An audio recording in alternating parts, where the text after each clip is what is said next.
En 2015, nous avons connu la révolution féminine qui fait qu'aujourd'hui, nous vivons une ère où les catcheuses sont traitées de la même manière que les hommes.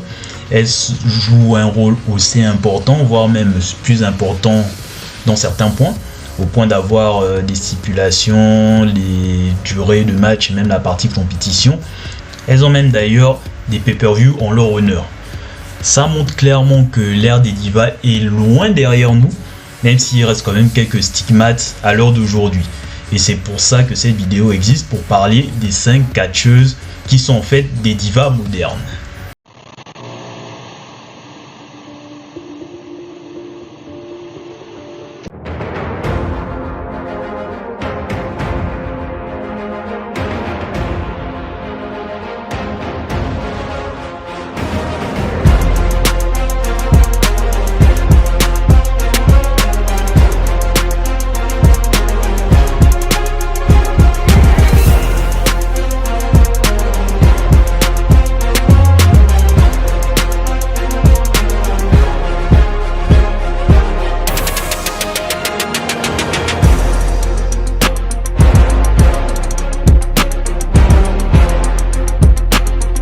Salut les catcheurs et les catchix et bienvenue dans cette nouvelle vidéo qui, comme dit dans l'intro, portera sur les divas de l'ère actuelle. Ce que je veux dire par là, c'est des superstars féminines dont les personnages faits diva ou seraient parfaitement adaptés dans l'ère des divas, qui n'était pas si mal, hein. Oui, vous avez bien entendu. Si l'ère des divas c'était pas si mal, c'est la vérité, c'est tout. D'ailleurs, vous vous souvenez quand j'ai dit top 5 ? I forgot to tell you. Yeah. Ben oui, il y en a plus. Mais bon, je vais évoquer les principales. Donc ça sera un top 6. Du coup, sans plus tarder, on va commencer par la numéro 6.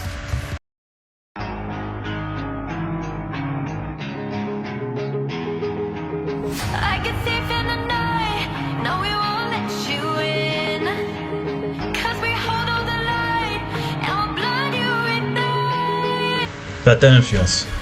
Oui, vous avez bien dit qu'il y en avait beaucoup, du coup autant les rassembler dans un groupe. De toute manière, ça ne devrait pas vous choquer, je ne vous apprends rien. À partir du moment où ces nanas sont en fait l'héritage / les restes de Toxic Attraction, c'est juste logique qu'elles soient dans ce classement et que ça soit type diva. C'est juste des mean girls, ou si vous voulez, des meufs chiantes populaires dans les teenage movies, là, genre les Gigi et sa bande dans les sorciers de Waverly Place, pour citer que ça. En gros, c'est des nanas qui sont là juste pour la fame, bien qu'elles ne s'apprécient pas entre elles. Elles sont juste là pour servir leurs intérêts communs, c'est tout. L'ère des divas aurait été clairement faite pour elles, et puis particulièrement au milieu des années 2000. Elles auraient été à la place, par exemple, des meufs à Vince ou Vince's Devils pour les puristes. Elles auraient même une meilleure carrière et auraient une place importante dans la course au titre des divas. Et là où dans un trio de mean girls, normalement il y a une leaduse et des suiveuses, en plus l'unicité du truc c'est que il y a 2 leadeuses en vrai, donc chacune se serre les coudes, voilà, pour prendre le lead chacune son tour, comme on le voit aujourd'hui avec Fallon Henley d'abord avec le titre nord-américain, ensuite Jessie Jane avec le titre NXT. Et les deux ont une suiveuse. Du coup, tout d'abord, il y avait une random comme Jasmine Nix, dont elles se sont débarrassées pour ensuite récupérer une autre random en la personne de Lainey Reed. Tout ça pour dire qu'elles ont leur place dans ce classement, comme la suivante, qui est un cas vraiment particulier. Glamour is forever.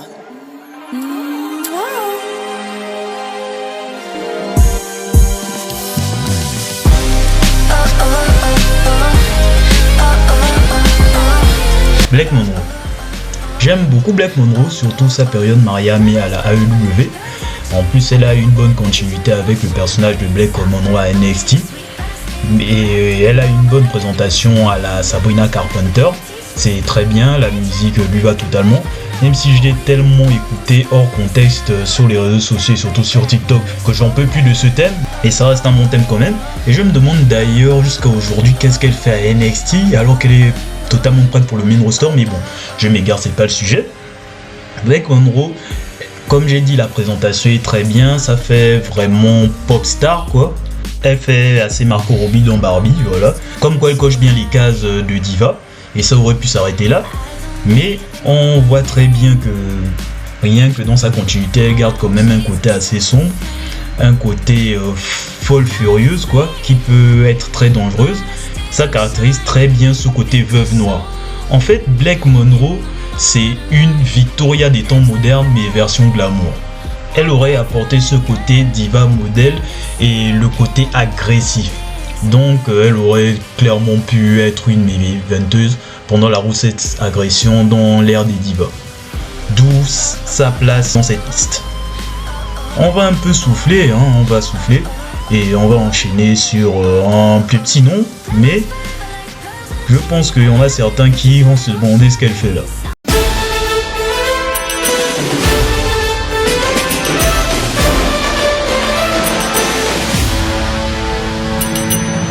Maxime Dupri. Au début, je ne pensais même pas à la mettre dans la liste, mais après, j'ai pensé à Raw et son match avec Becky Lynch et quelques réactions sur le réseau. Il y en a qui parlaient d'elle en mode que ouais, notre diva, etc. Et je me suis dit qu'en vrai, oui, elle a totalement sa place.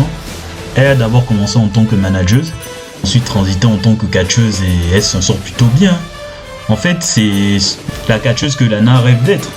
Si on se concentre sur l'époque pré-révolution féminine, en vrai, elle aurait eu à peu près le même parcours, n'aurait pas commencé en tant que catcheuse, aurait fait partie de ce genre de nana. Elle aurait été soit manageuse d'un catcheur, ou encore général manageuse d'un show, jouant un rôle d'autorité, pour ensuite doucement arriver au rang de catcheuse. Franchement, c'est la carrière que j'imagine si elle avait vécu dans cette époque-là. Au vu de son gabarit, histoire d'aller plus loin, je pense qu'elle aurait eu une carrière similaire à Tori Wilson. Au début des années 2000, elle aurait été dans des histoires secondaires sans avoir nécessairement besoin d'être championne, mais elle aurait quand même eu une bonne carrière en fait. Je pense même une plus grande carrière qu'elle a aujourd'hui. Après, ce qu'elle fait aujourd'hui, c'est déjà très bien et bravo Maxime pour les progrès. Sur ce, suivante. Harley Cameron. Bon, là on entre clairement dans les noms évidents et j'ai pas besoin de longtemps argumenter sur elle, mais franchement elle aurait clairement sa place dans l'ère des divas. Déjà que rien que son personnage, c'est vraiment la finesse absolue, en plus d'être versatile, elle chante, elle est ventriloque, elle arrive à être drôle. Il y a quelques allusions sexuelles aussi dans ses promos et dans ses actions, mais même là elle arrive à être drôle quoi. Donc Harley Cameron c'est clairement le divertissement. Et dans l'ère des divas, franchement au milieu des années 2000 ça aurait été top dans les segments à la con, elle aurait réussi à rendre ça bien. Même les matchs ça aurait été pas mal mine de rien. Et franchement à cette époque là je la verrais bien faire des feats avec Gillian Hall, des trucs comme ça, ou bien encore faire des segments interview à la Maria en mode bête quoi. Non, Cameron franchement c'est diva certifié, il n'y a rien d'autre à dire là. Tout comme la personne dont je vais parler dans un instant. Shh, it's Chelsea Green. Chelsea Green. Bon, là, il n'y a pas grand-chose à argumenter non plus, c'est clairement évident, la voyons, avec son personnage de Karen prétentieuse qui se croit au-dessus de tout le monde, mais qui en fait, c'est une nullarde. Elle a un personnage qui fait un peu pétasse, quoi. C'est clairement diva matérielle, Chelsea Green. Et à un moment, à partir de l'instant où la concernée dit elle-même qu'elle appartient à l'époque des divas et qu'elle veut ramener ça dans l'ère actuelle, il n'y a pas besoin d'en ajouter plus en fait comme argumentaire. Comme dit pour Harley Cameron, elle pourrait faire des feats avec les Maria Kanellis et Gillian Hall, mais ce qui est bien en fait avec Chelsea Green, c'est qu'elle est adaptable partout en fait, déjà adaptable pour n'importe quelle ère, mais aussi dans l'ère des divas, elle pourrait avoir des interactions dont la lower mid-card et même en haut de la carte de la division féminine de l'époque quoi. Moi j'aimerais bien la voir dans la génération Kachata franchement, où elle aurait participé à des trucs à la con, genre des bikini contests, des concours de costumes d'Halloween, des matchs de Noël comme ça. Je trouve que ça lui irait bien et je pense même que dans cette ère là elle aurait été championne du monde à plusieurs reprises. Clairement je suis d'accord avec elle, c'est une ère où elle aurait eu clairement sa place et au sommet en plus. Il en est de même pour la personne suivante. It's Tiffy time!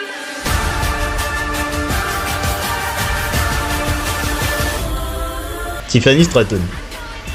Elle, c'est vraiment la diva de base, la Barbie incarnée, qui de base était fille à papa, mais maintenant c'est juste Barbie. Et au vu de son face turn, depuis que c'est arrivé, ben elle n'a plus de personnage trop marqué. En gros, c'est l'incarnation d'une Kelly qui s'est catchée en gros. Et franchement, l'époque des divas, peu importe la période des années 2000, elle aurait percé. Hein. Quand on voit son catch et sa présentation, il y a de quoi faire d'elle le visage de la division des divas. Hein.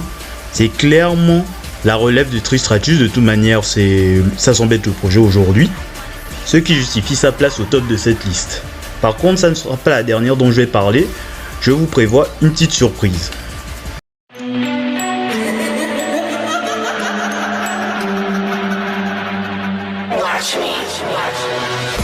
Pour finir en beauté, Liv Morgan. Vous en faites pas, vous allez comprendre. Parce que si on doit parler de Liv Morgan aujourd'hui, je dis bien aujourd'hui, et bon, avant sa blessure du coup, ben Liv Morgan c'est une chippie quoi. C'est clairement une chippie, c'est une peste qui fait chier son monde. Et quand tu vois comment elle a enrôlé Dominique, ben c'est en mode Chouinville quoi, clairement. Elle a usé de ses charmes mais aussi de quelques autres moyens pour corrompre Dominique de sorte à ce qu'il entre dans ses filets. Donc Liv Morgan dans l'ère des divas, clairement ça aurait été le genre de catcheuse qui aurait usé de ses charmes et qui aurait tout fait pour obtenir ce qu'elle veut. User de stratagèmes pour rester au sommet, quitte à s'entourer de personnes autour d'elle pour assurer sa sécurité et pour s'assurer de sa réussite, avec un côté taré aussi, le côté taré qu'elle a aujourd'hui aussi. Tout en prenant de haut les autres divas. Je l'aurais mis aussi dans la génération Catch Attack et même bien après. Peu avant la révolution féminine qui arrive officiellement à la WWE, elle aurait eu un run à la AJ Lee dans une certaine mesure et aurait été une représentante parmi les précurseurs de la révolution féminine. C'est vrai que quand on cite Liv Morgan, c'est pas très évident, mais si on se concentre bien sur le truc, ben on remarque qu'elle fait clairement partie de ces divas modernes. C'est ici que s'arrête cette vidéo sur les divas de l'ère actuelle. Je vous laisse commenter et essayer de m'attraper par le callback. Voilà, ou bien me dire quelles sont les autres catcheuses que je n'ai pas mentionnées qui auraient pu entrer dans cette liste. Et je vous laisse également liker et partager, à vous abonner pour avoir les actualités de la chaîne. Et on se retrouve pour une prochaine vidéo qui sortira un jour. À bon attendeur, salut!